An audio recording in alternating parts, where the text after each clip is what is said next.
Headlines this hour. Investigations continue into the murder of whistleblower Babita Deokaran 3 years after her death. President Cyril Ramaphosa has defended the spending of millions to host presidential Imbizos. And in international news, 3 people have been killed and 3 others seriously wounded in a stabbing attack at a festival in the western German city of Solingen.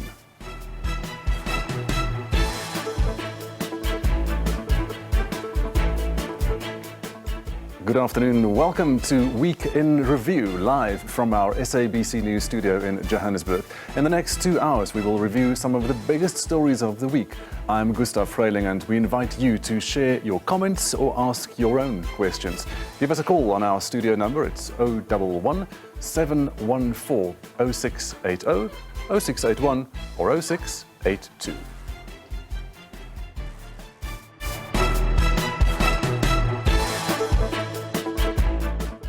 Now, the Minister of Health, Dr. Airline, says the Special Investigating Unit has saved the state more than 3 billion rand in fraudulent medico-legal claims.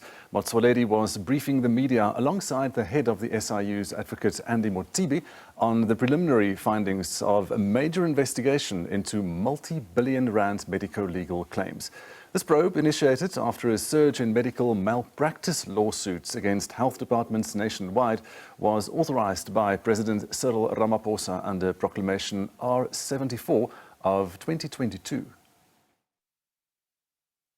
The SIU has saved the state the sum of 3,104,684,800 rand.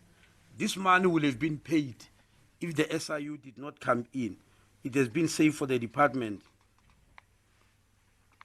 And obviously you can see these savings are going to increase dramatically as investigation happens. So in conclusion, the relationship between the department and SIU in the fight against corruption will not only be limited to the medico-legal investigation, but will extend to areas of department where corruption rests its ugly head. This will include, among others, in the implementation of national health insurance, which many people believe is going to be planned on the foundation of corruption. Now, I want to assure you that that's not going to be allowed. We are already working together with the Health Sector Anti-Corruption Forum. That includes SIU. We're not going to allow any corruption just to happen under our noses. We've seen enough. There are naysayers that investigation by institutions like SIU are just for public relations exercise and are meant to yield no results. This was said by a prominent South African in May this year, just 2 weeks, 10 days before election, after the Department of Home Affairs called the SIU to raid the refugee reception centers in which many of you in the media attended. And this was done after a tip-off by a whistleblower. And somebody said, we know that these things are just happening for public relations. Now, I can assure you today, the results of those raids in the refugee centers will come out in the same way as the SIU started investigating medico-legal in 2017. And the results are only coming now. You know, the wheels of justice grind very slowly. But when they start grinding, they grind exceedingly fine. And this is going to happen. So those naysayers who in May will say, no, this is just public relations before elections and all that, must know that the SIU, we already know some preliminary results, but today is not their day. Now, the Special Investigating Unit says investigations into the murder of whistleblower Babita Deokaran are continuing. The former Chief Director for Financial Accounting at the Gauteng Department of Health was shot dead outside a home in Johannesburg after reporting massive fraud and corruption at the Tembisa hospital. 6 men were jailed for her murder, but the person who ordered the hit remains at large. A wreath-laying ceremony was held yesterday to mark 3 years since Deokaran's death. The investigation is very complicated, and what I can say to the public is we have reached a stage where we can safely say we've never seen such kind of problems and ways of trying to hide things. You remember at the time when Babita died, she had flagged about 850 transactions. So far we have flagged 5,500. And they are very intricate. They are what we call letterbox transactions that are done, different bank accounts. Therefore, it is an indication that we still have a lot of work that we need to do. So far, we have established that there was movement of about 3 billion rand that moved from the department to these bogus accounts. And therefore, we are still continuing the investigation, and we are hoping that this is going to show more results. But also, what we have realized is it is not only in Tembisa Hospital, because such kind of transactions are now being flagged somewhere else. Therefore, this might take longer to deal with and also go to all the other transactions that are happening. But so far, we are comfortable that we are making strides and will be in a position to deal with this matter and come to finality. We have promised that in her name, we will do everything that we need to do, and we will get to the bottom of it. Right, President Cyril Ramaphosa has defended the spending of millions to host presidential Imbizos. 44 million rand has been set aside for 4 events in 8 months. The first presidential Imbizo of President Ramaphosa's second term was held in Ekurhuleni in Gauteng. President Cyril Ramaphosa has hit out at those criticizing the amount of money spent on his presidential Imbizos. Over 40 million rands has been spent on 4 Imbizos over a period of 8 months, with the DA calling that amount unreasonable. However, the First Citizen has defended the amount, calling it good value for money. He says this allows government to interact with the people and know their challenges. Yes, it may look expensive, but we believe this is money well spent, interacting with our people. There's nothing more important for a government than that. Yes, as we came to this Imbizo, there were a number of our people who raised concerns. And some of the concerns had to do with the way the Imbizo has been arranged.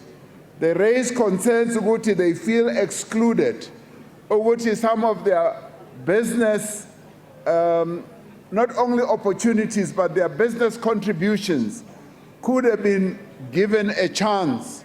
It could be this or that, because having an Imbizo is a big operation, which involves a number of aspects. Zokuthi abantu bakwazi ukuhlala kahle, itulo, itende, and so on and so on. So the mayor spent the night interacting with our people. Some mistakes were made. What I always say in government is that when we do events, we must use local people. Beze bona bazosinceda. Singalethi abantu abaphuma ngaphandle. The rand and the economy must circulate here amongst our people. That's what a number of you said. So we've learned valuable lessons. Infrastructure in Ekurhuleni is dilapidated, especially rail, which was one of the cheapest forms of transportation. Transport Minister Barbara Creasy has vowed to fix the passenger rail infrastructure in the metro. We are still working on the lines here in the broader city of Ekurhuleni. And that work is very important because rail, passenger rail, must be the backbone of an urban transport system, because when we had a functioning rail system, it was much cheaper for working people to get to work. It was much cheaper for children to get to school, and we have to work hard to improve the situation with regard to PRASA. Energy and Electricity Minister Dr. Kgosientsho Ramokgopa has promised to install solar panels and batteries to cushion the poor from the high cost of electricity. So re na re le mmusho wa bogare re tla ka lenaneo mo e le gore Re tlo tsentšha di solar panel, di battery, di inverters mo batho ba bo rena ba dikobo tše dikhutshwane. Batho ba bo rena ba ba senang sa bona re tlo le tsentšhetša so that le ska ba na le bothata bja go lefela motlagase. President Ramaphosa and his ministers have also called on the Ekurhuleni Metro to fix and build new infrastructure to provide water to the residents and improve other services in the municipality. Samkele Masego, SABC News, Tsakane, Ekurhuleni. 3 people have been killed and 3 others seriously wounded in a stabbing attack at a festival in the western German city of Solingen. The police said the attack occurred at a festival to honor the town's 650th anniversary. Around 10,000 people attended, many gathering around a stage with live music in the city centre. No one has been arrested and police have launched a massive search for a male suspect.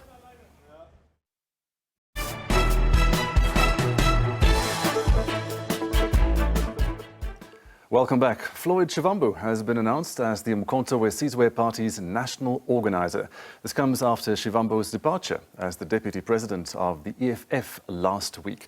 The party also unveiled members of the National High Command, which is the highest decision-making body. This High Command comprised the party's top 8 officials, as well as 45 additional members. Their immediate task will be to reconfigure the party's provincial and regional detachments, as well as their respective leagues.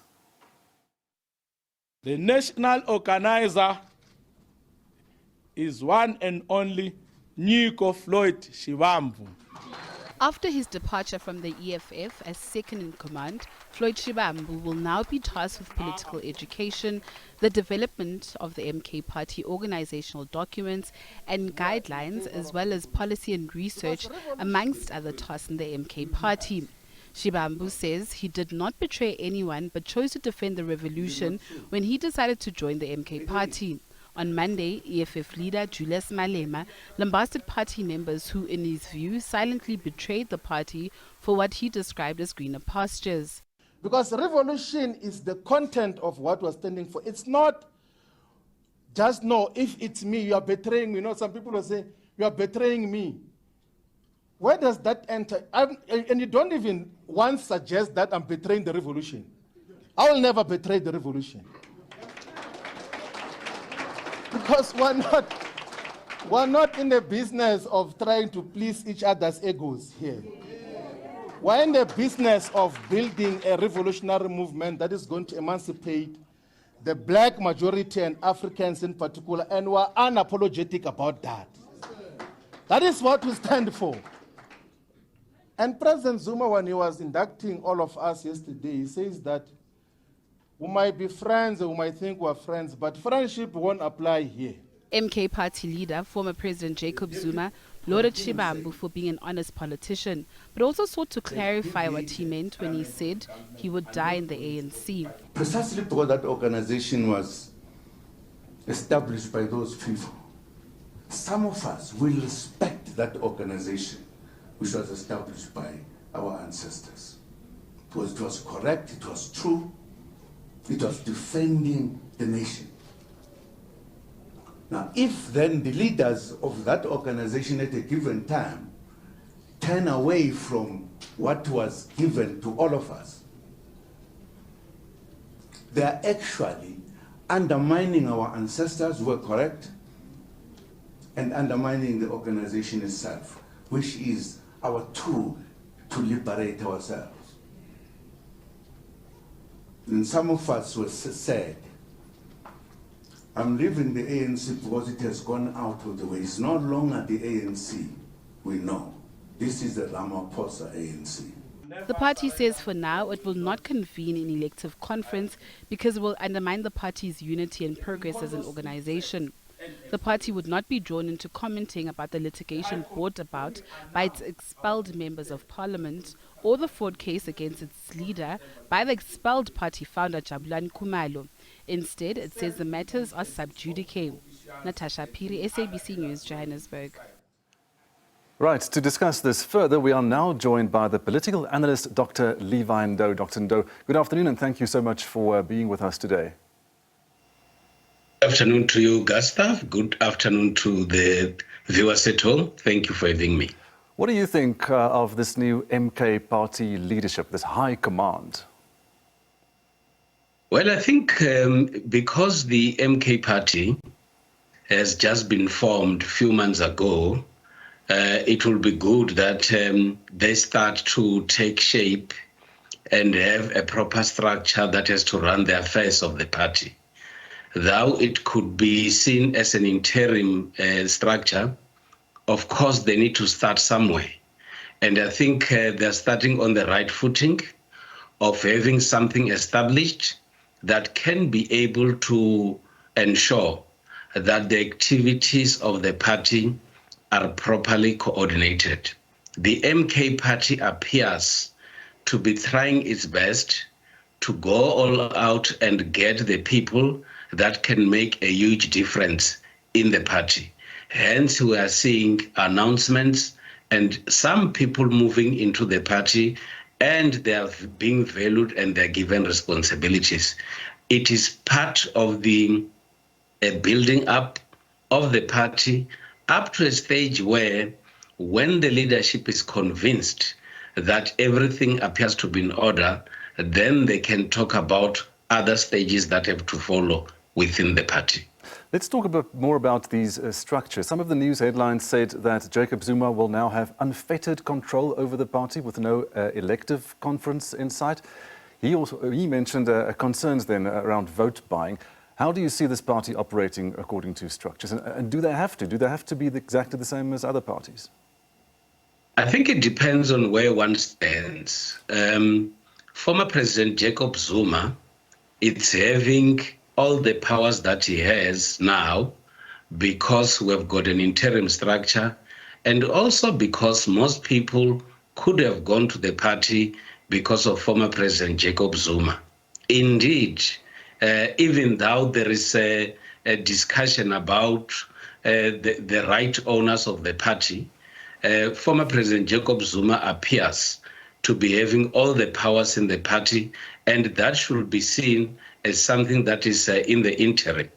On the other hand, on the basis of the fact that he is given more powers, some could interpret it as a way in which former President Jacob Zuma has to run the activities of the party with an iron fist, who has to veto decisions of the party. And I think it will also depend on how the members of the top leadership of the party interact with Jacob Zuma and whether their contribution is going to be valued. That is something that we need to still sit down and look at. There is a general perception out there, which has not been confirmed by the members of the MK party, that it appears as if former President Jacob Zuma could be running the party with an iron fist, and he is the alpha and omega. It could be seen that way, but if indeed there is sufficient consultation, which I don't think does exist, there could be serious problems for the party. But as a small party, we still need to give them sufficient time to reorganize themselves and shape their own destiny. So let's delve a bit into that. In terms of the governance then of the party, are we seeing a typical political strongman approach, or how do you view it? Because it's still a new party and it has made a huge impact in the South African body politic, it has the potential to have many people joining it for genuine reasons or for other reasons. And it is what happens with most political parties when there is too much excitement and when there are a lot of people that are coming into the party. You therefore need leaders that should be able to ensure that what they have as the vision of the party, what they want to see happening going forward as the founders of the party, is not diluted by those that are coming in. And that is why in most parties you'll get leaders of such parties being very jealous about who is in charge of the party and who are the people that are coming. And that is where the veto comes in, that people that come into the party could be vetted, whether by formal or informal systems, but founders of political parties are very jealous about who is coming and who is leading the party. That is what we are going to observe with the party. Such tendencies have the potential to build the party or to destroy the party. So now, what do you make of Floyd Shivambu being appointed as the MK Party's national organizer? Jacob Zuma referred to him as a shrewd politician, and I suppose you will agree with that sentiment after the dynamic power shifts we've seen the past couple of weeks. A day is indeed a long time in politics. It is interesting that Floyd Shivambu would say he's getting inducted by former President Jacob Zuma. We know Floyd Shivambu's stance on former President Jacob Zuma whilst he was in the EFF. Whether such statements have changed, it could be a discussion for another day. Floyd Shivambu could be valued a lot in the MK party, and that is why his departure from the EFF to the MK party made very a huge impact. What we still have to do is to sit and observe how he's going to cycle in the MK party and make an impact.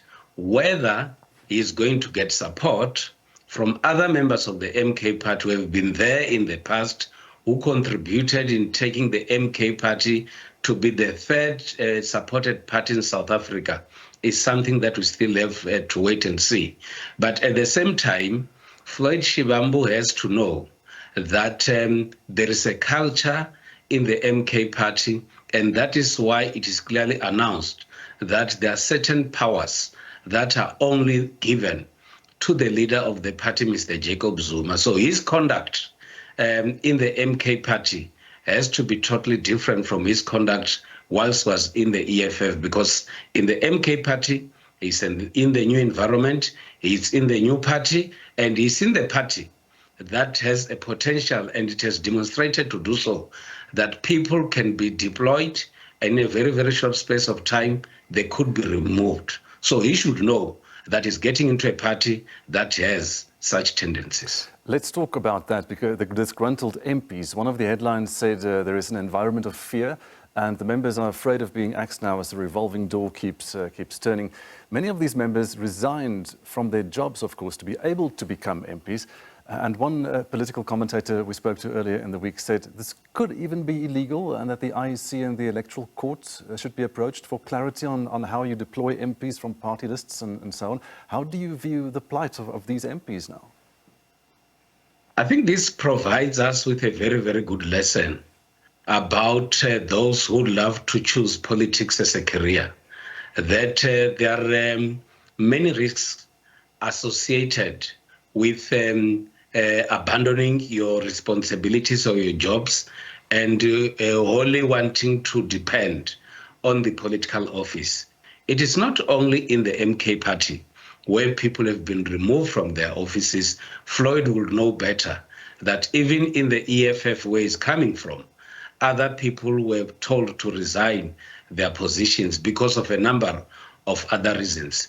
Now, when we go to the MK party, it appears to be a party that has a potential to invite people to join them, but at the same time, they also frustrate those that are in. It is a party that has got two big doors. The other door is for inviting people to come in, and the other big door is for an exit. And it has a potential that when you remove people from their positions or redeploying them, it has an impact on those who would have loved to serve the party, because they also would love to see themselves in a situation where their jobs are guaranteed, their livelihood is also guaranteed. And this case study with the MK party, in my view, has a huge implications on the growth of the party. And that is one thing that Floyd Shivambu and other members that are joining the MK party should know, and they should always be prepared for such to happen, if indeed it can still happen in the near future. One quick last question. There have also been reports that the party plans to bring in the former Eskom CEO, Brian Molefe, the former Prasa CEO, Lucky Montana, Transnet CEO, Siyabonga Gama, who had been linked to corruption in the past. What kind of message will they convey if they do that? Well, unfortunately, you do not have clear guidelines on how membership is being driven in the MK party. But the individuals that you mentioned are the individuals who have been mentioned in the state capture. When Floyd Shivambu is joining the MK party, he still has a big cloud hanging over him relating to the VBS saga. Former President Jacob Zuma also has cases that are in court that relates to corruption. Some people might view this as a reorganization of people that are implicated in wrongdoing, and how they go out and sell their party to the people will be something that will be eagerly waiting to watch. But it appears as if there would be a lot of visits to the courts of this country because some of the people that are there in the party still have dates with the courts of this country. Right. On that note, thank you so much for joining us here this afternoon. That's the political analyst, Dr. Levi Ndo. This is Week in Review on the SABC News channel, and we'll be back right after this.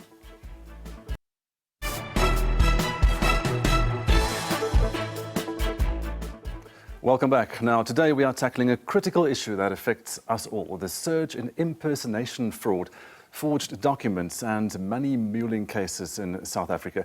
In a recent statement, the Home Affairs Department announced that it's taking drastic measures to combat this trend by blocking IDs linked to fraudulent activities.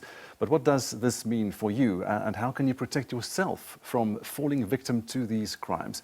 Joining me this afternoon is Roy Retief. He is the head of operations at the Southern African Fraud Prevention Services. And let's delve now into this complex topic and explore the implications of the Home Affairs Department's decision with him today. Roy, good afternoon, and thank you so much for being with us. Good afternoon, Gustav, and good afternoon to the viewers. Thanks for having us. Absolutely. Can you walk us through the measures that the SAFPS is taking to combat these crimes and to protect consumers? Yes, thank you, Gustav. So I think we need to draw a distinction between the actions that the Department of Home Affairs is taking to prevent ID fraud. Ours is very much more a proactive methodology that we've got. We've got a solution at no cost to consumers that if somebody is concerned that their identity may have been compromised, it could be as simple as losing an identity document or losing an electronic device like a mobile phone with the identity particulars on, or anything like that. And we've seen a surge of data breaches in the market as well over the last couple of years. We've got a solution called a protective registration, which we would then make available to the consumers at no cost via our website at safps.org.za, where they can actually proactively load this protective registration on their ID number. And this is then made available to all our member organizations, which are typically the banks, the retailers, some of the telco companies, insurers, and so on. And if that consumer's identity number and particulars are used in the application for credit or goods and services, it will provide an alert to that member organization. Say, look, this consumer is concerned about their identity being compromised. Please do a little bit of extra work to make sure that you are dealing with a genuine consumer and not an impersonator or a fraudster trying to commit ID fraud in their name. Roy, can you explain this recent surge in impersonation fraud cases in South Africa? Gustav, I think, and I'd like to start off with, I don't think this is unique to South Africa. We work very closely with similar organizations in the UK, Australia, and the Netherlands, and they're also seeing increased levels of impersonation identity fraud. I think it really is just in terms of the world that we're living in. People's personas are being shared online via social media, on digital platforms and so on. And the criminals are therefore using these platforms as a way of harvesting this data through various hacks, data breaches and so on. And in many cases, consumers are actually making their details available, I wouldn't say voluntarily, but without thinking about it, and that is how these identities are being used, particularly within the digital landscape. And you see it in all sorts of manifestations. It could be, as we said, fraudulently applying for a loan or a mobile phone contract in somebody's name without them knowing about it. It could also be getting that person's details, duping them via social engineering into divulging things like one-time PINs or one-time passwords, and then pretending to be that person when interacting with their bank or with a retailer or another supplier of goods and services. So I think it is very much a facet of this digital world that we're living in as well. And I think the first step that we as consumers need to take is to be mindful about how we share our personal information.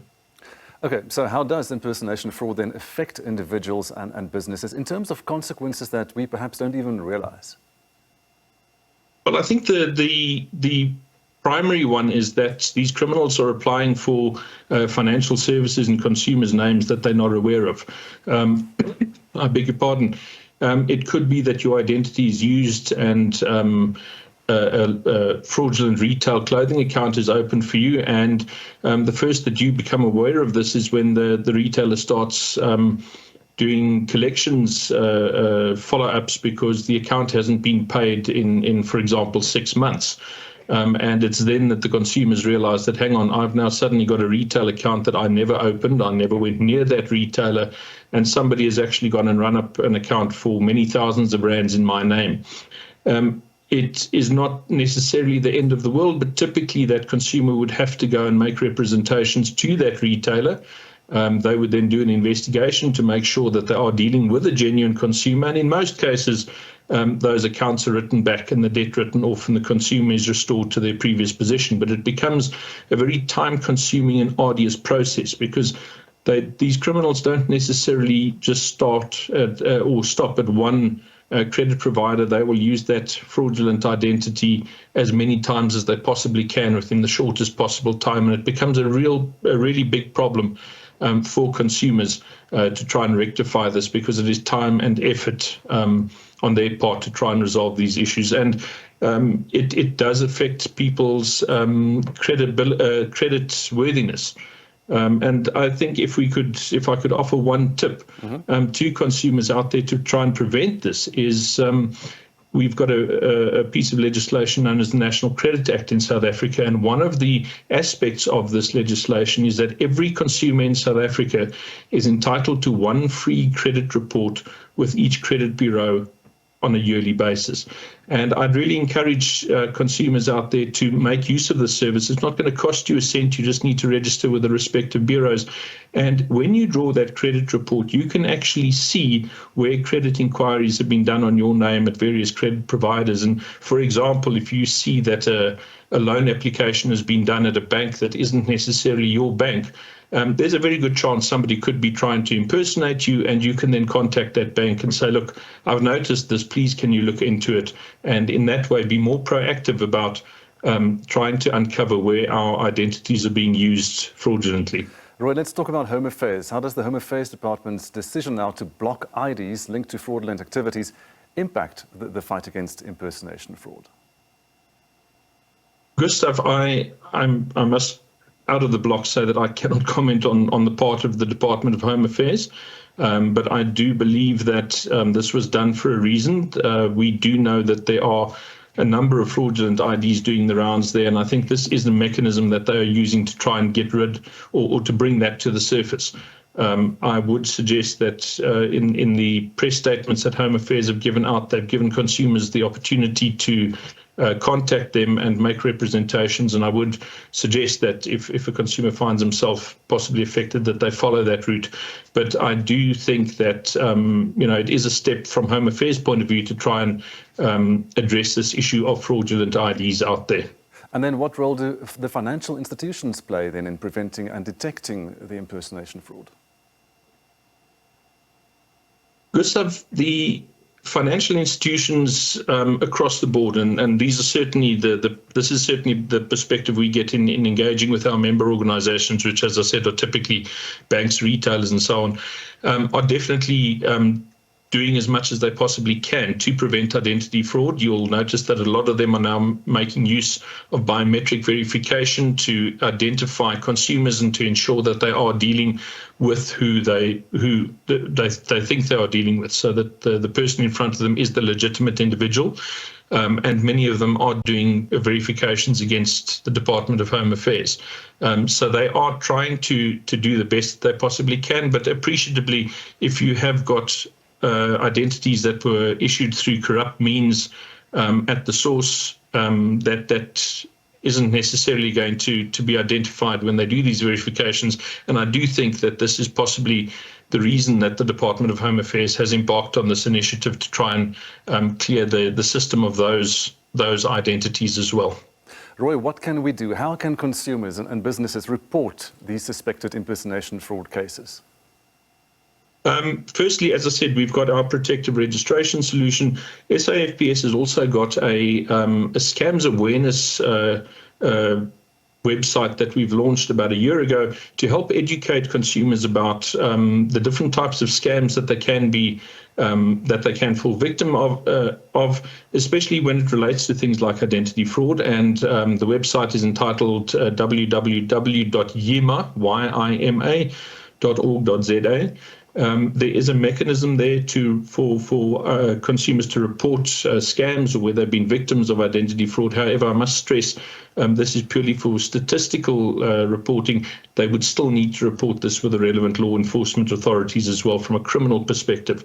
But we would coordinate that data and try and get more information about these syndicates and how they're operating. And as I said, we've also got information there to help make consumers become aware and enlighten them about the various scams. Because remember, all of these scams are constantly evolving. As you try and stop the one, the criminals are evolving a different way of committing these crimes. So we're trying to upskill consumers there as well. So there's a lot of information that consumers can use on that website. Okay, Roy, thank you so much for joining us here this afternoon. Very interesting and important topic. That was Roy Retief, and he is the Head of Operations at the Southern African Fraud Prevention Services. This is Week in Review on the SABC News Channel. We'll see you right after this.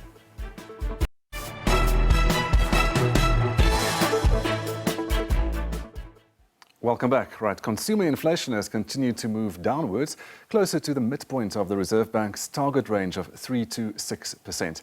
Now, Stats SA data shows annual consumer price inflation for July decelerated to 4.6%, down from 5.1% in June. The main contributors to the annual inflation rate were housing and utilities, miscellaneous goods and services, food and non-alcoholic beverages, and transport. Now, the consumer price index increased by 0.4% month on month in July. Consumer inflation is at its lowest in 3 years. Food inflation edged lower from 4.1% in June to 3.9% in July. The bread and cereals category, however, recorded an increase. Transport inflation slowed down to 4.2% in July from 5.5% the previous month. The price of petrol went down by R1.05 in July, while diesel price decreased by 30 cents per litre in the month.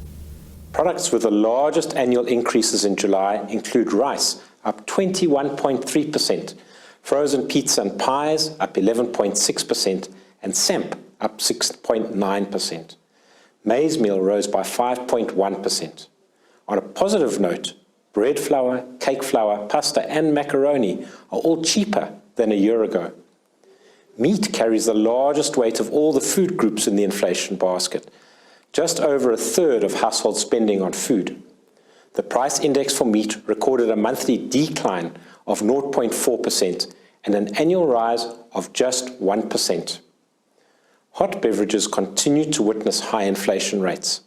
This price index increased sharply by 17.6% in the 12 months to July, up from 16.5% recorded in June. SABC News spoke to Johannesburg residents on how they cope with the high cost of living. The lifestyle we used to live, before, it's not the same lifestyle we have today, because things, wherever you go, things are expensive. And that's where you have to shop around and see where the best prices, get the best prices, And yes, the economy is bad at this present moment, but like I said to you, we as all South Africans, we have to put our minds and our heads together to make, this country work. I don't want to lie to you, the way in which things are so expensive, the food is very expensive. As I've said, petrol is costing us a lot. It goes up, it goes down now. But when it goes up, it goes triple times. So you can see that it's not helping us. And I'm telling you, people are not working. We have to go and do something wherever that we can do, or work or whatever. In all honesty, it has been tough, not for myself only. Shame. They've had to deal with me about the poor kids. So we have to actually watch how we spend. We have to watch how we consume utilities. And, well, I pray it gets better. The lower than expected inflation reading could boost the chances of the Reserve Bank cutting interest rates and bringing much needed relief to indebted consumers. This is for the month of July, published in August, and gives good indication that the South African Reserve Bank may well be on track to cut interest rates by 25 basis points in September. This would be the first interest rate cut this year and comes on the back of a moderation in food price inflation and fuel price inflation as well. Looking forwards, the rand has seen some strength and is expected to strengthen further this year as the United States cuts its interest rates rapidly. This in turn would also feed through from rand strength into a moderation in South Africa's CPI inflation, and in fact the fourth quarter of this year may well see CPI inflation dip below 4.5% for a short period. Economists say going forward, slowing global inflation, stable oil prices, a stronger rand and subdued domestic demand remain supportive of lower inflation for this year. Gloria Sefakomusi, SABC News, Johannesburg. Now, the Statistician General, Risinga Maluleke, has meanwhile refuted claims that Stats SA has withdrawn key data from public scrutiny. These include matters pertaining to employment, income and earnings figures, as well as mortality and fertility figures. He argues that given that the depth of questions posed for the census is not as deep as on these matters, it makes sense for specific reports that relate to them to be relied on instead. In previous censuses, we have used what we call an income and expenditure survey.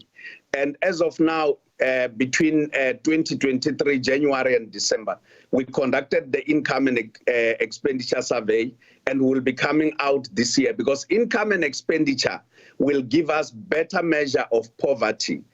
We have never, in our poverty numbers, even when we have collected in the census, released them as a measure of poverty because you don't ask as much questions in the census. As regards issues of mortality, our discussions with the States Council has been that we have to get all data from Home Affairs on the causes of death so that we can talk about issues of mortality. And indeed, we are, as you will know, causes of death 2022 report is not yet out. So the point is that all the issues that we are saying we are not making available is because we have other measures that have been used throughout time and indeed as well as in previous censuses. Right, Higher Education Deputy Minister Buti Manamela has urged learners to consider TVET colleges, saying the institutions are properly run. Manamela is on a drive to popularise the vocational education and training offered by 50 TVET colleges across the country. The Deputy Minister addressed grade 9 and grade 12 learners from different schools around Kimberley, urging them to consider furthering their studies through these colleges post-matric. A national drive to change the narrative around TVET colleges. The department is pulling out all the stops to encourage young people to consider skilling themselves at places like Patsimang College in Galeshewe. That's despite challenges raised in the past about conditions at some colleges, including issues around accommodation and staff shortages. Learners from different schools in the city came in large numbers to hear about career opportunities they can explore at colleges. Those furthering their studies at TVET colleges say they are making the best of this experience. They give us practical tasks, theoretical tasks. We learn a lot in terms of what we want to be, whatever different capabilities we have, we learn at the TVET colleges. So yes, I would have preferred TVET college over anything else. It doesn't mean that when you are at a TVET college, you are slow or anything. No, it's all about getting skills and experience, and it also fills up your CVs for qualifications, yeah. And this is also just a startup. Even after college, I can go to university and obtain that degree. My experience was fruitful. It was quite a journey, which I enjoyed. The Higher Education Deputy Minister condemned claims that TVET colleges are not managed properly. He maintains that some graduates are employable because of the skills they obtained from such institutions. We've got continuous programs that are targeted at training lecturers. We've got students who, the student population at TVET colleges has gradually been increasing, and excitement of, kids wanting to come and study at TVET college. We've got TVET college graduates who have showed that because they went to TVET colleges, they stand a better chance of getting employment. Following the launch of the 2024 TVET month at this college, some grade 12 learners expressed their interest in furthering their studies at a college next year. Debochom Simanga, SABC News, Kimberley in Northern Cape. Tributes continue to pour in for South Africa's favourite mathematics and science teacher, William Smith, who passed away following a battle with cancer. In a brief statement, Smith's daughter, Jessica Smith-Penfold, confirmed that her 85-year-old father died surrounded by family at home in Perth in Australia.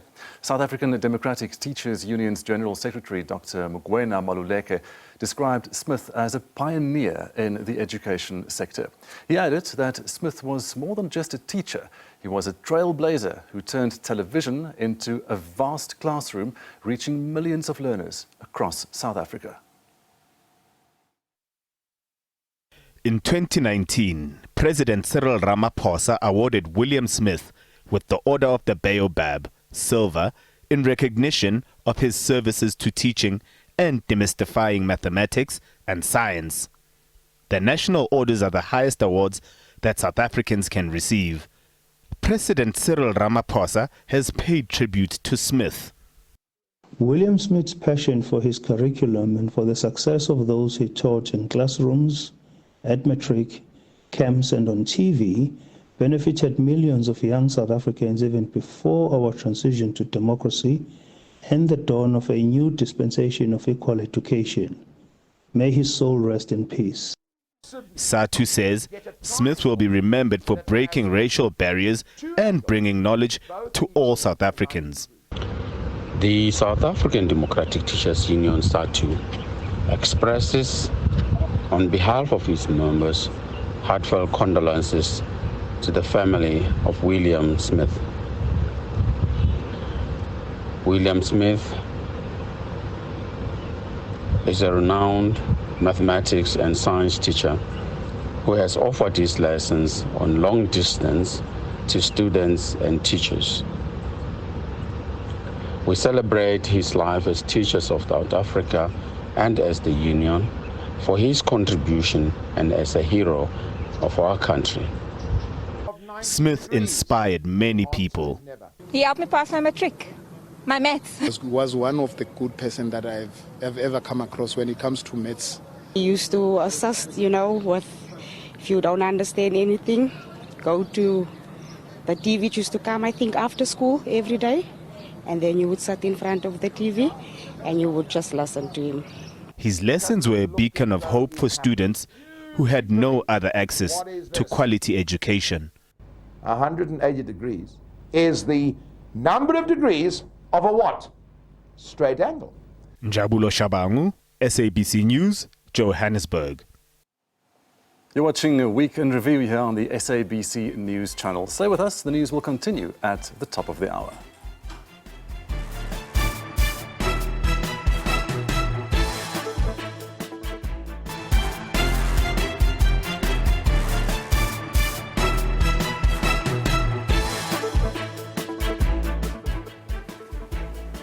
Headlines this hour. The South African Police Service in the Eastern Cape has launched an extortion hotline in Tata.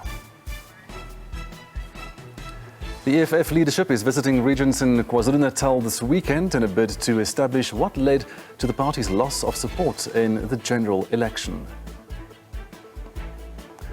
And independent US presidential candidate Robert F. Kennedy Jr. has joined the Republican nominee Donald Trump on stage during a rally in Arizona after Kennedy threw his support behind Trump.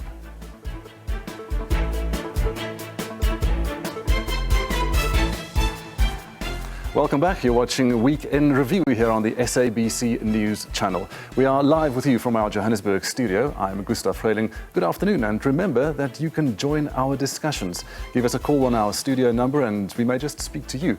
The number is 011 714 0680, 0681 or 0682.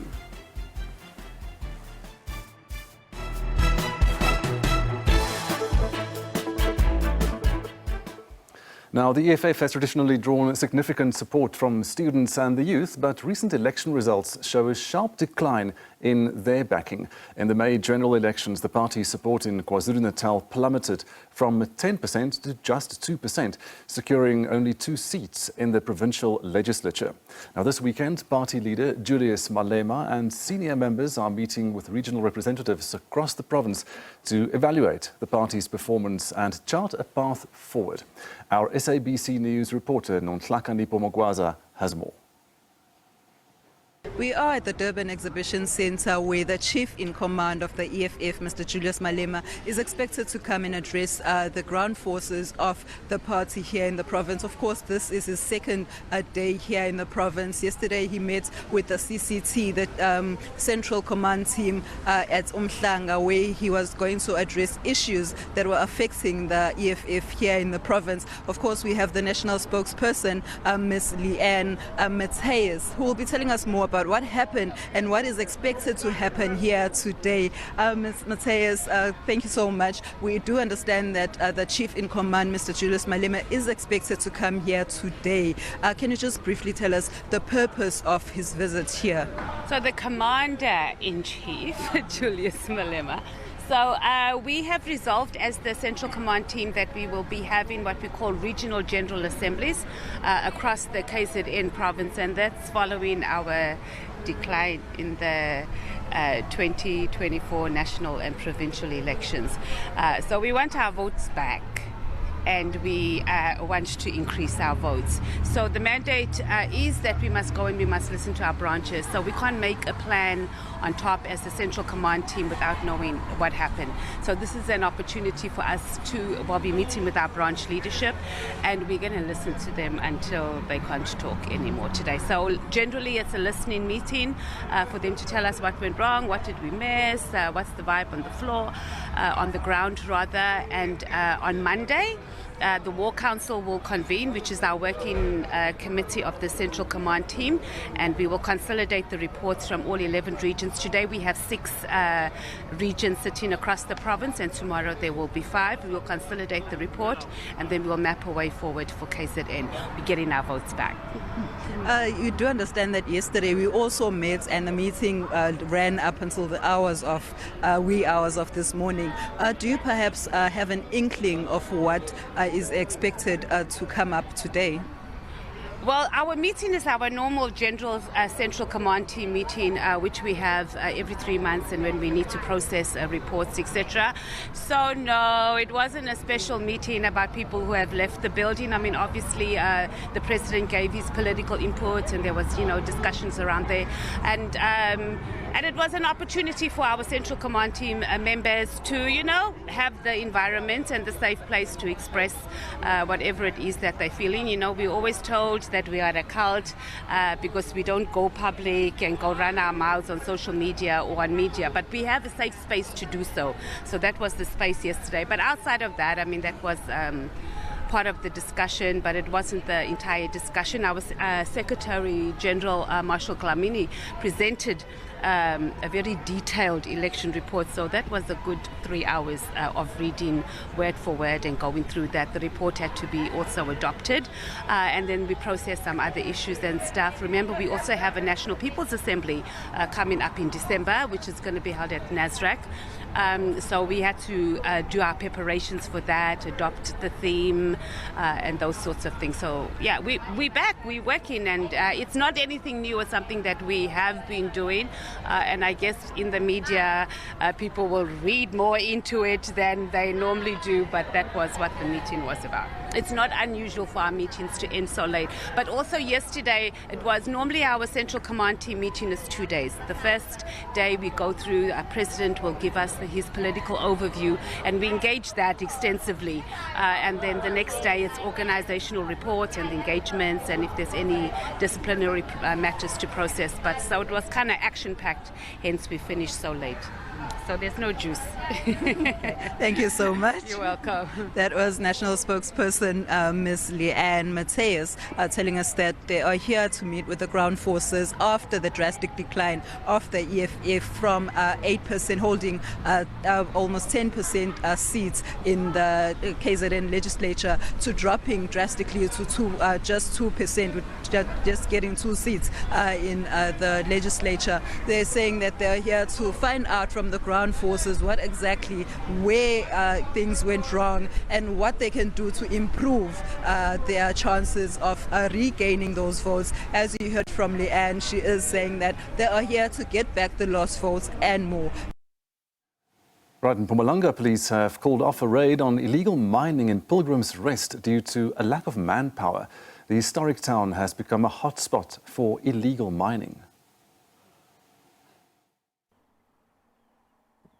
A town under siege from illegal miners. Heavily armed Zamazamas are allegedly terrorizing residents of the old mining town. They are digging everywhere, looking for the precious gold. Their activities are affecting tourism and business operations, among others. The Mpumalanga MEC of Community Safety, Security and Liaison had described the town as dangerous, with his team forced to retract from the planned raid. The MEC says he will be engaging the Mpumalanga Premier and other stakeholders to intervene. I have noticed that the criminals are well armed. It's quite a war zone. And in a situation where you declare a war zone area, the criminal start by occupying the space. They've already occupied the space for 2 years almost now.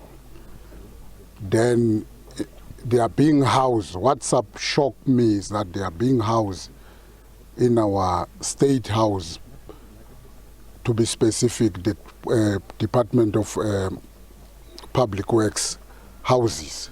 It's where they've taken over. It's where they are staying when they are out of their operation. They are residing there. That to me, that these are the features of they are prepared for war. With the heavy guns that they're having, rifle in their possession, it tells you that now they are ready. Then we need to take a strategic retreat and go back so that we plan properly. When we come here, we come for execution of our plan, decisively so. The MEC says the situation has also affected tourism sector and the economy of the town. It's a concern to all of us and also to the community, because when they are done with whatever they are doing in terms of their legal activities of mining, they are even harassing the community here. So there is an outcry from the community that they are being harassed. They don't care because they are not here. They are not residents of this place or of this country. They are here to extract what they want to extract in the form of gold or whatever they are digging on the mountain there. One of the business owners in the town says the only way to resolve the problem is to legalize illegal mining. It's not right what they are doing. We all agree with that. However, the gold is here. Why not legalize it? Why can't we legalize what these guys are doing? They are good for the economy of the town. Everybody is making something out of the Zumas. Last month, police removed equipment from a house believed to belong to a kingpin involved in the illegal activities. The house is reportedly registered under the Department of Public Works. The MEC for Community Safety says they hope they return to town with South African National Defence Force. Nhlamulo Mabasa, SABC News, Pilgrim's Rest. The SABC is expected to announce an improvement in its financial performance when it tables its annual report before Parliament next month. Speaking to SABC News following the public broadcaster's annual general meeting, Mondli Gungubele, the Deputy Minister of Communications and Digital Technologies, said the entity has significantly reduced its net loss. The SABC has been reporting losses in recent years. In the financial year of 2022-23, the public broadcaster reported a net loss of over R1 billion. However, this year the entity is expected to announce a reduced net loss. Deputy Minister of Communications and Digital Technologies, Mondli Gungubele, says the SABC is showing signs of stability. If we say SABC is on a healing trajectory, if we talk of a stabilization phase, it has stabilized. What do we mean by that? A lot of things have been stopped from moving in the negative direction. Others are already moving in the positive direction. For instance, from a disclaimer to unqualified is a huge jump. They have reduced the loss very drastically. They have improved their targets, and in general, their findings have improved. The entity's board chair reiterated that the public broadcaster has made significant strides to turn around its finances. One can say with confidence that we have good news, both on the side of performance. Performance has significantly improved. We are not where we are supposed to be and where we would like to be, but we are happy with the progress that we have made. Also, in terms of the losses, we have significantly improved those losses, but a lot more still needs to be done. Gungubele has applauded the current board for the good work they have done. The SABC board was appointed in April 2023 after the public broadcaster was left without a board of directors for more than 6 months. Notando Makutulela, SABC News, Johannesburg. Independent U.S. presidential candidate Robert F. Kennedy Jr. has joined the Republican nominee Donald Trump on stage during a rally in Arizona after Kennedy threw his support behind Trump. Now, Kennedy said he would remove himself from the ballots in swing states where he might take electoral college votes from Trump while staying on the ballots in other states. Strategists said it was unclear whether Kennedy's endorsement would help Trump, who is locked in a tight contest with the Democratic candidate, current Vice President Kamala Harris, ahead of the November election.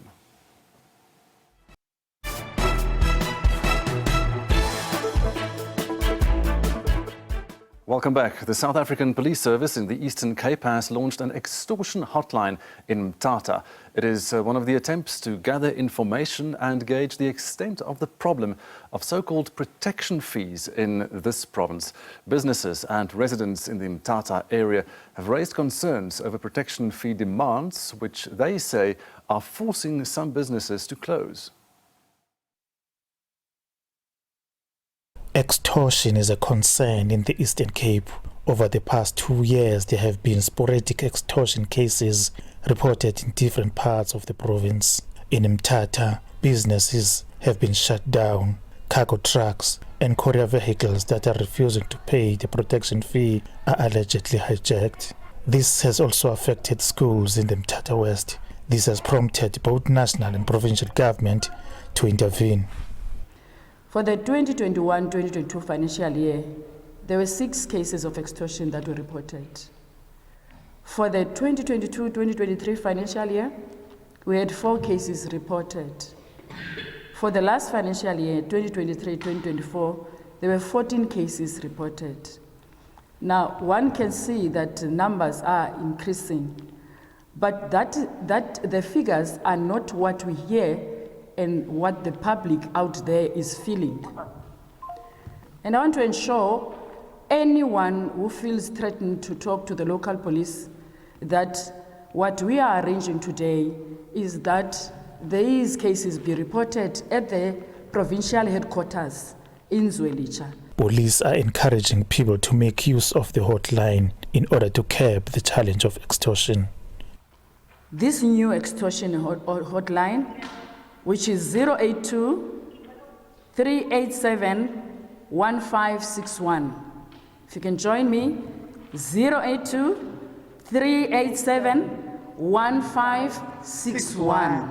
082-387-1561. I so wish that each and every person can have this number. We are going to ensure that the number is cascaded to all platforms. We are going to use our communication and liaison office to ensure that it reaches everyone in the province, making use of the WhatsApp, making use of the social media to ensure that we are having this number as the inhabitants of the Eastern Cape province. Mene says they are in a process of vetting police officials that allegedly collude with criminals. Meanwhile, a full contingent of police is expected to be deployed to different parts of the Wartambo region to curb extortion and other related incidents. I'm Imbizos, SABC News, Mthatha. Right, now joining us for more on this is the Eastern Cape Provincial Police Commissioner, Lieutenant General Nomthetelele Mene. Good afternoon and thank you so much for being with us today. Good afternoon, Gustav, and thank you for having me. Good afternoon to the viewers at home as well. So it is reported that criminal syndicates in Mthatha were demanding protection fees from businesses, from schools, from healthcare facilities. Why do you think they were specifically the targets of these crimes? Well, Gustav, you would understand that it is not only Mthatha that is targeted. The extortion is a problem, I think, countrywide. But in Mthatha specifically, we have received these reports of businesses being targeted. However, our biggest challenge with Mthatha is that we couldn't get cases opened. We couldn't trace the cases that have been opened by the businesses. To an extent that, Gustav, well as going to look for the complainants. That is something that we don't normally do in the police, because under normal circumstances, a person would come to the police station, open a case, and the case would be investigated and an arrest effected, and then the case presented to court. But in this case, we couldn't trace these cases where the allegation is that the businesses have closed. We only, the day before yesterday, one case where we reportedly received a case opened of a practice of a doctor of Mthatha that is allegedly closed due to extortion. We're still studying the case docket, and the organized crime unit is still investigating. But the two garages, we couldn't confirm that they did close due to extortion. Reason being, there were no cases opened. So what is the prevalence then of these kind of criminal syndicates, and how severe are the cases that you have seen thus far? These criminals would collect a protection fee to business owners, and then the business owner would be expected to pay. But what we also understand, Gustav, is that the victims pay, having fear of these the threats made by the suspects, the alleged suspect. But when the cases are reported, we are able to investigate. And in some cases, I need to say that in about 11 cases that have been reported, we have 27 suspects that are appearing in court, that are in custody, because we could successfully oppose bail due to the severity of these cases. So are you able to confirm them how long these protection fees have been solicited for, and what has contributed to the escalation of the cases now? Well, it is pure criminality, I would say.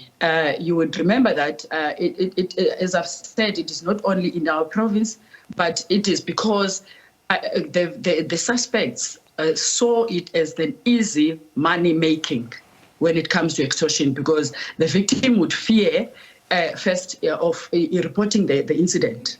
So therefore, the suspect would therefore continuously collect money from the victims.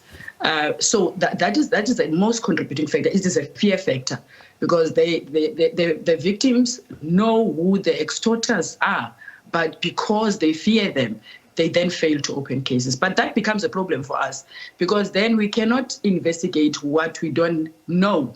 We will only know when a case is open because remember, whenever a crime is committed, we need the complainant to open a case. We need to obtain a statement from the complainant. We need to obtain witness statements and then present a successful case to court. So where are the hotspots then for such crimes? And what other areas do you know of that have been affected by extortion like this? Well, it did happen currently, if you measure the reported cases, which are minimal when you compare to what the community out there is saying on social media platforms. But the most hotspot that we have identified, it is Mthatha, because in the Amatole region district, there were 7 cases reported in Jokabi. In 3 Alfred Nzoa, there was 1 case. So the hotspot currently is Mthatha.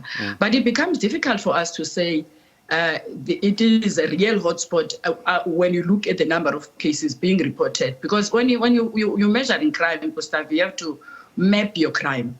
The mapping shows you then that this is a hotspot. With this extortion, it is very difficult to map the crime and also understand that this is a real hotspot. But for now, if you look at the feeling of the people, and we respect that as the police service, that the people have this feeling that Mthatha is a real hotspot.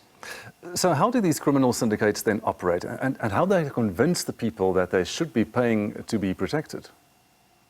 Well, Gustav, that is something that we discover when it comes to the investigating part, where the organized crime unit would investigate, and then out of obtaining statements from the victims, they then are informed. I'll make an example of one case that happened now recently in Mthatha, where this a place of people that are physically challenged, that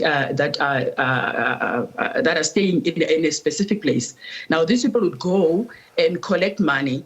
The victims would pay the money into a bank account using their room numbers as a reference. So there is a trail of tracing the evidence when it comes to this. So the victims are threatened, but in this case, we could successfully open a case, and we have arrested 5 suspects who are currently in custody. Okay, so the police in the Eastern Cape now has now launched this extortion hotline in Mthatha. Tell us more about this hotline. The hotline is situated at the provincial headquarters in Zwelitsha. The reason being that there is an outcry out there that the police are corrupt. There's an allegation that police are corrupt, especially in the Mthatha area. The community would say we don't feel that we are safe when we are reporting these crimes. So we therefore opted to establishing this extortion hotline and having this being manned at the provincial headquarters so that we eliminate the issue of the police stations answering to these calls. So we are going to man it. In fact, we are already manning it from the provincial headquarters, and the organized crime unit is then taking over from the callers and then get the information collected at the provincial headquarters. And I'm sure you have the number there for us. I do have the number, Gustav. It is 082-387-1561. I repeat, 082-387-1561, and it is operating on a 24/7 basis. There's always someone who will answer to that number when anyone calls. And we really plead to the community out there that they must call us, they must inform us. On that number, you can drop a WhatsApp, you can drop a VN, you can also send any image so that you can be able to have something to start on and open a case and track these people. And I want to say to the community in the province and even beyond the province, what we are experiencing here now is that the most problematic issue is the reporting, the fear of reporting. So by establishing this line, we believe that we are going to overcome the first obstacle of being the reporting of these crimes. Okay, thank you so much for joining us here this afternoon. That's the Eastern Cape Provincial Police Commissioner, Lieutenant General Nomtheteleli Mene. Now we move up north now. 3 people have been injured in an explosion at the Pietersburg Hospital, that's in Polokwane in Limpopo. They include 2 hospital employees and a technician from a private company. The explosion happened when an MRI scanner was being decommissioned, leaving parts of the radiology wing damaged. Health authorities are surveying the damage. The aftermath of the unexpected explosion. Debris is visible on the passage floor of the radiology unit. Radiology equipment was damaged along with the ceiling that has caved in. The Provincial Department of Health is investigating the cause of the explosion. Preliminary information, however, points to an MRI machine that was in the process of being decommissioned. Indeed, there was an explosion. It was an accidental explosion that happened when our service provider was busy decommissioning the MRI machine. And when they are decommissioning, it involves releasing pressure from the machine so that it can be shut down. So while the technicians from the company that we are using, they were busy with that, then that accident unfortunately happened. Authorities say patients were moved before the incident occurred. In the meantime, services in the radiology section will be affected. Temporarily, it will be closed. We have a team of our engineers who are assessing the damage, and also the service providers have also sent a team of their technicians to come and check what might have caused the problem. But in the meantime, the plan that we have now is that we have a mobile X-ray unit that would be assisting so that we don't stop assisting the patients. And also we've spoken to our hospitals, Mankweng and Sishure, where we'll also be redirecting the patients up until the unit is declared safe. The 3 people who suffered minor to moderate injuries are being treated. Katlehonyweni, SABC News, Polokwane.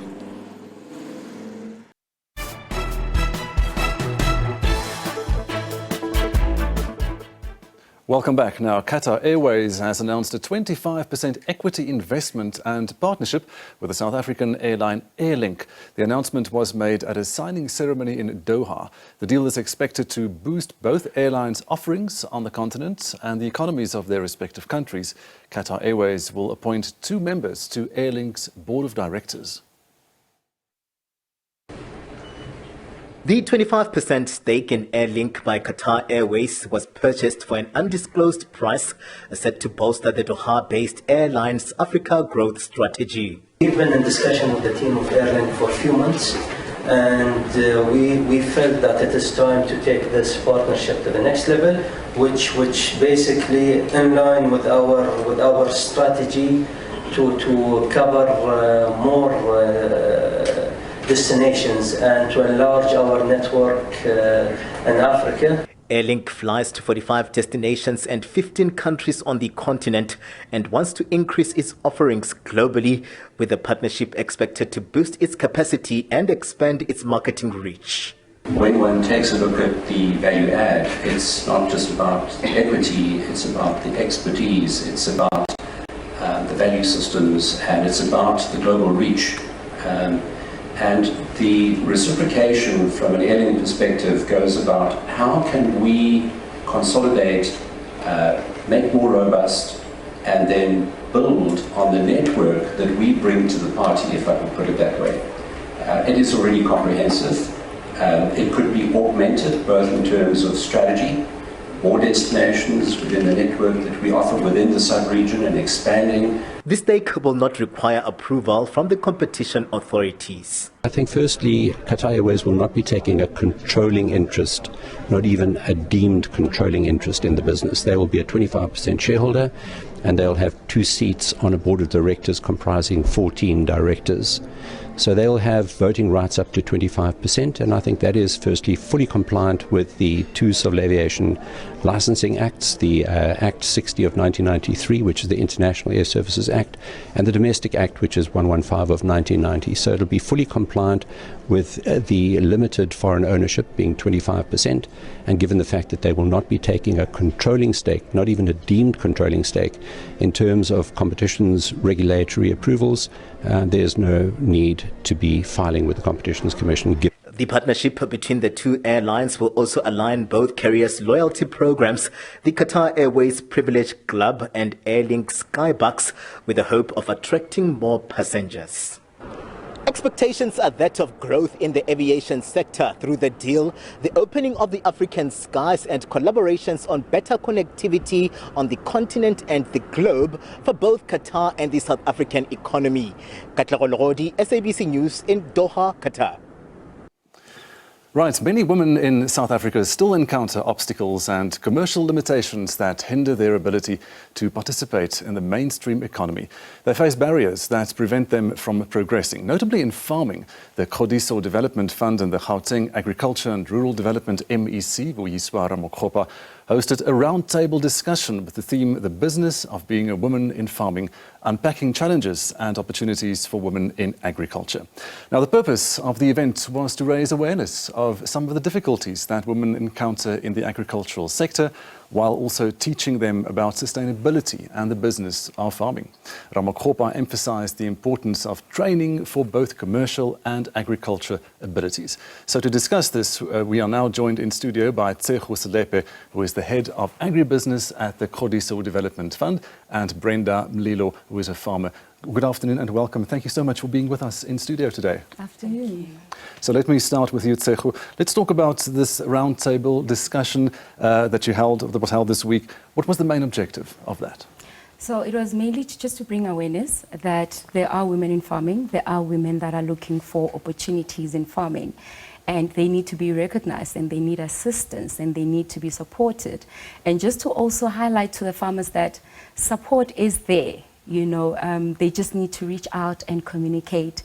We see them as the private sector. The government also sees them. They need to reach out to us so that we can be able to support them where needed.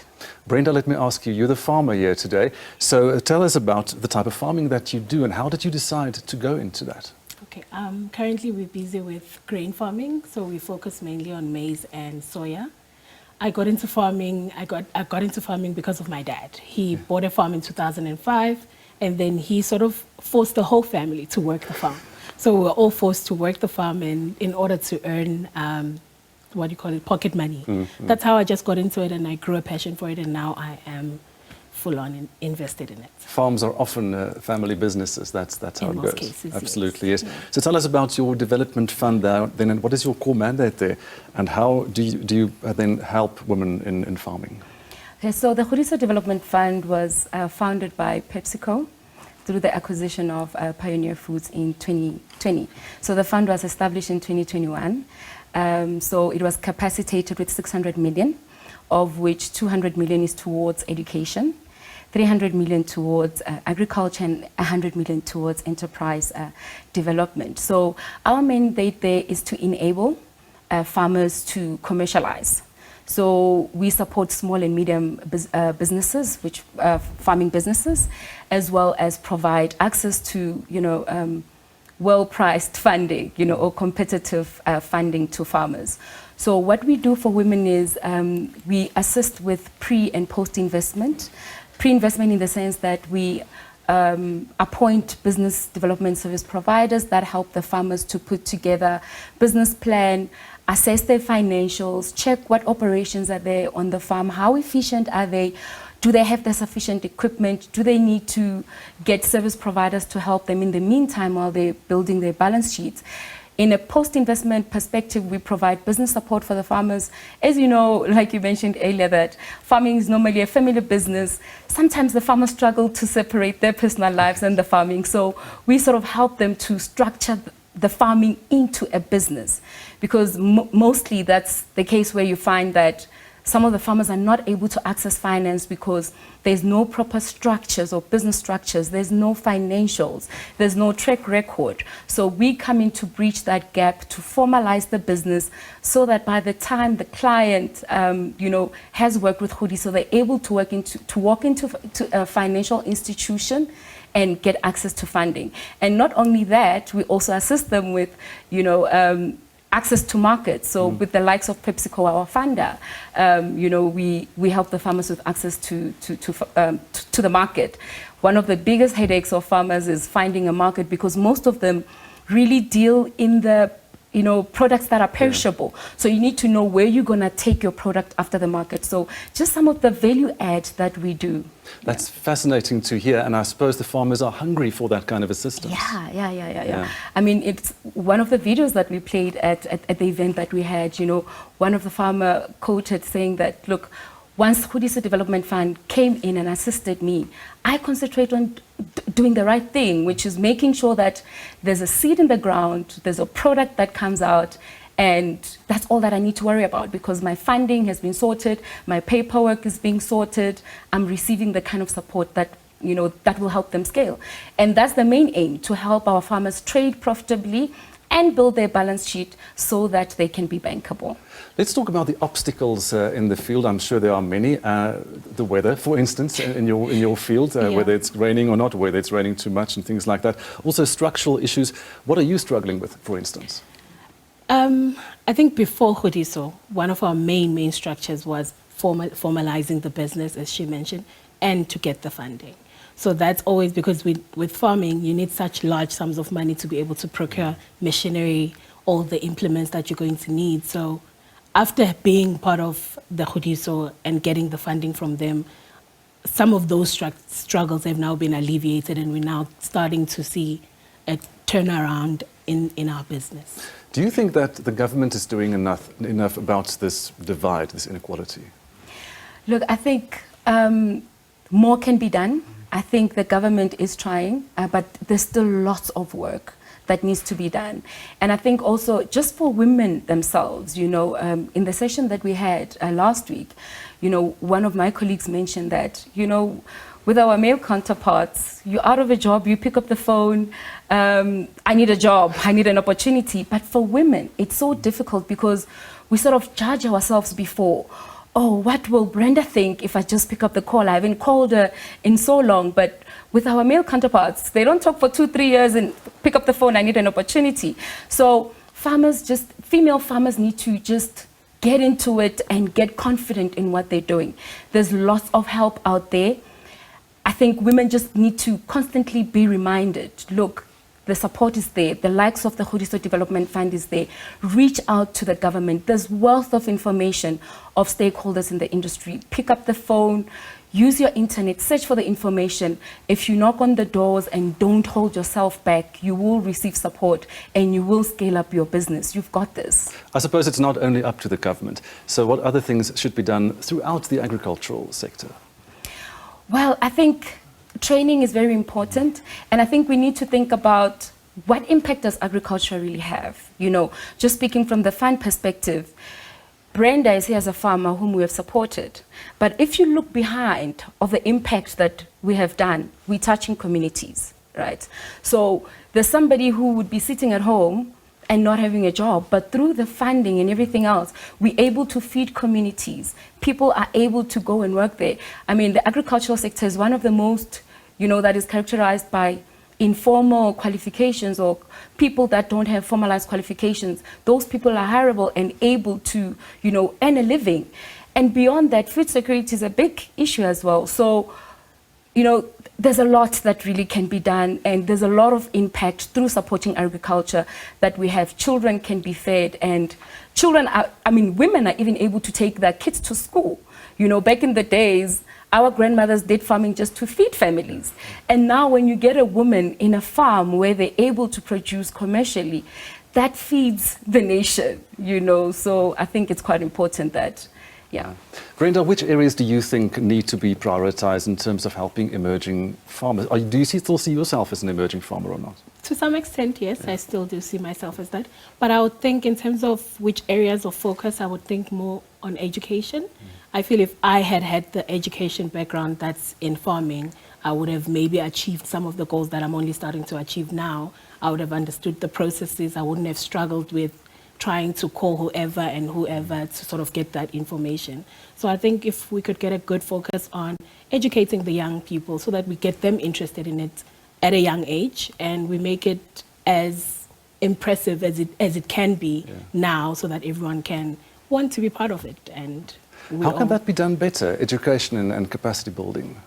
I think schools, I think back in the days, we had agriculture as subject, or home colleges. economics as well, right? I think getting that, into starting kids while they're young, into the universities as well, I think people like myself and Brenda, I work in corporate in the agricultural sector. She's a farmer. We also just need to go tell the young people that farming can be fashionable as well. And as a woman, you can do it, and because most of the time we showcase the dirty part of agriculture, there's also the nice part. And, I think we just still need to find creative ways of making it quite interesting for the young people. As a farmer there in the field, you're getting your nails dirty in the field, you probably understand the issues better than someone in a government office in Pretoria or a corporate office in Johannesburg. Do you feel you're able to get your issues across? I think so. I actually really think so, because there's so many of these government officials that come out to farms and reach out and ask us, what do we need?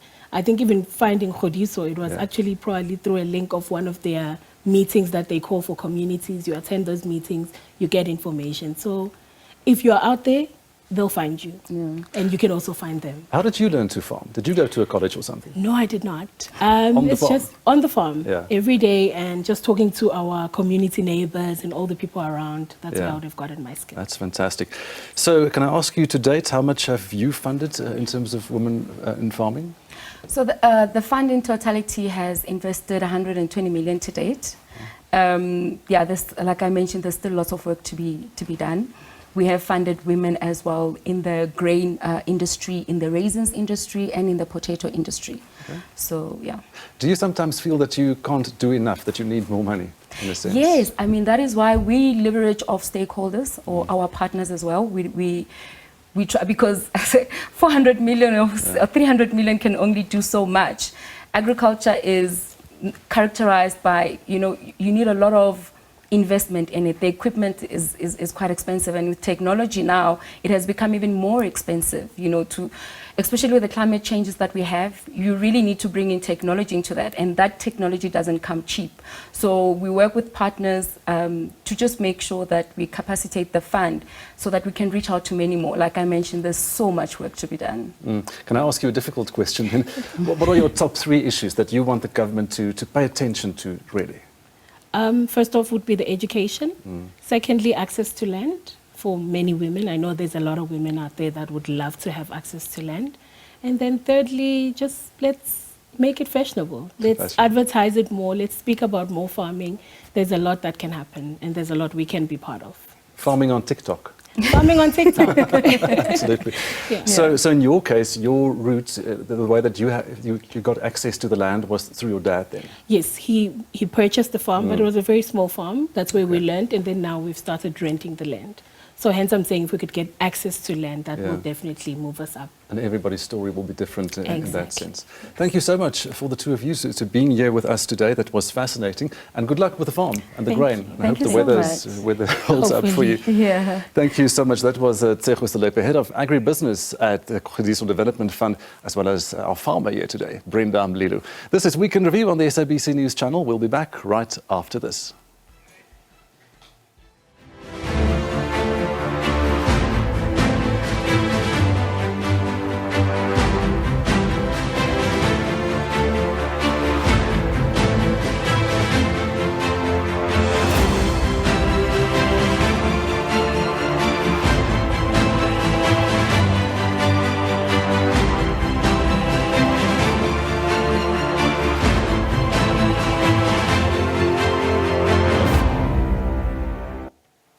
Right, let's continue with a similar theme now. With South Africa celebrating 30 years of democracy, women have been breaking barriers by participating in activities that were previously dominated by males. A pioneering female cyclist from Valwater in Limpopo is gearing up to inspire a new generation of women to make their mark in the sport.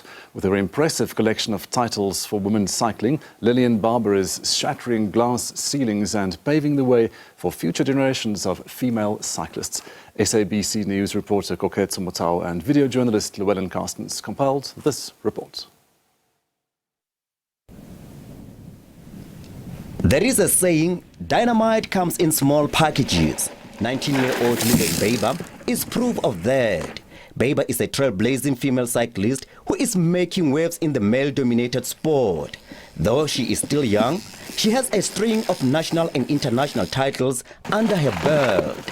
Growing up on a farm in Valwater, Barber's cycling journey began at a young age, inspired by her father and brothers who are also cyclists. She has been honing her skills on the bicycle tracks on her family's farm, gaining invaluable experience in a familiar and supportive environment. With role models like Yolanda Neff, she has since become a force to be reckoned with. She has been competing in cross-country and marathon events and representing South Africa at the World Championships. Well, I started cycling as a very young girl. My older brothers, I have two older brothers, and my dad used to cycle, and I wanted to participate with them.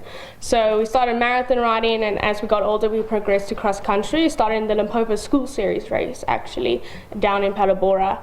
And I think the cross country and me, we just had a little bond there, and I really enjoyed it. And I never wanted to go back to marathon after that.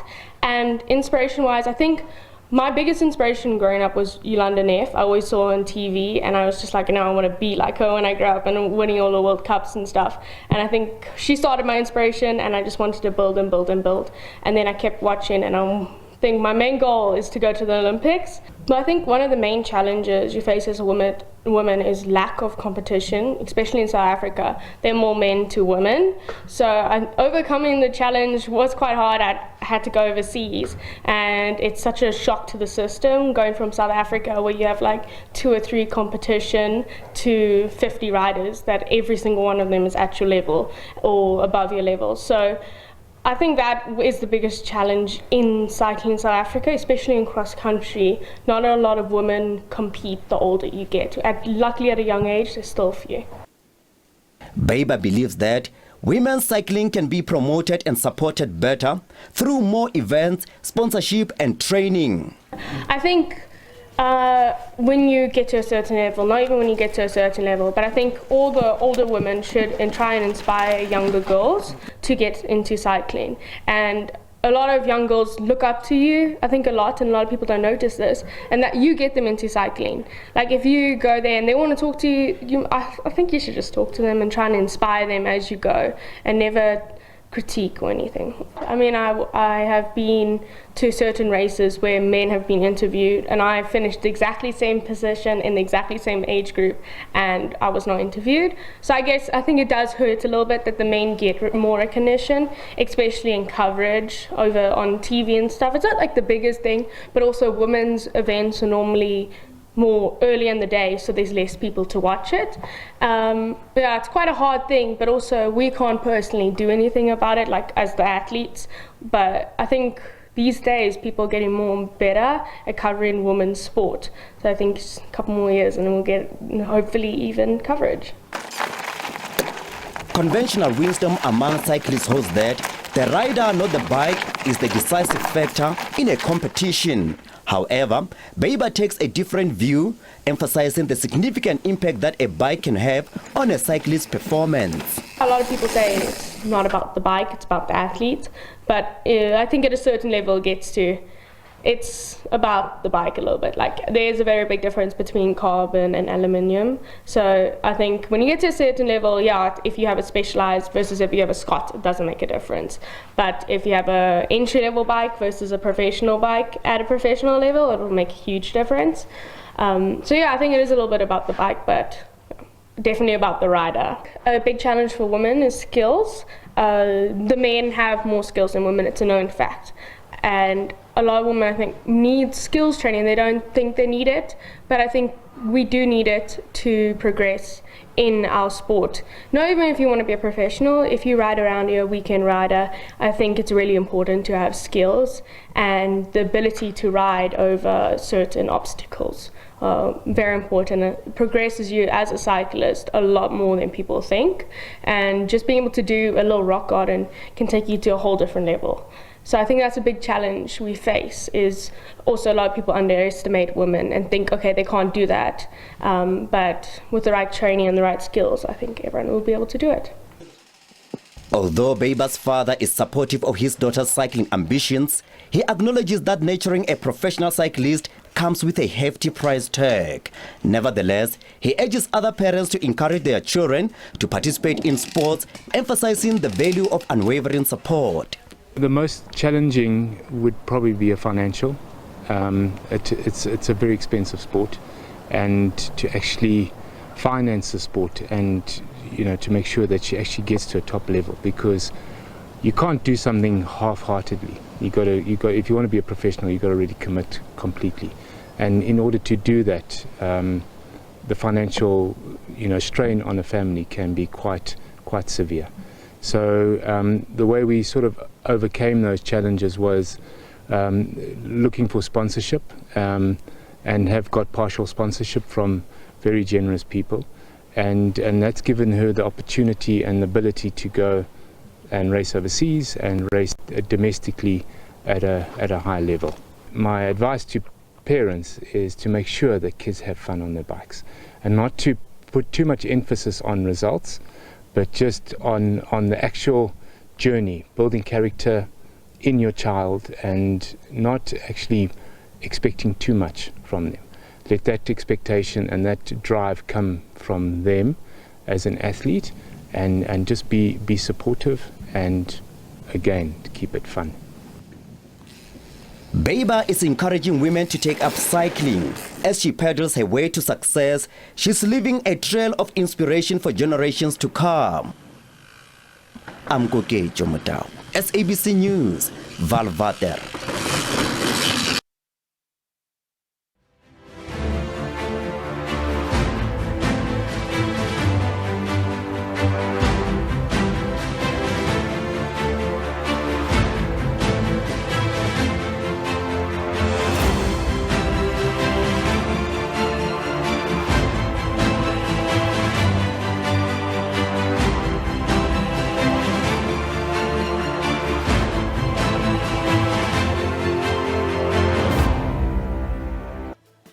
Right, and that's it for today. Join us again tomorrow at 12 when we'll be taking a look at the week ahead. The news continues at the top of the hour here on the SABC News Channel. Take care.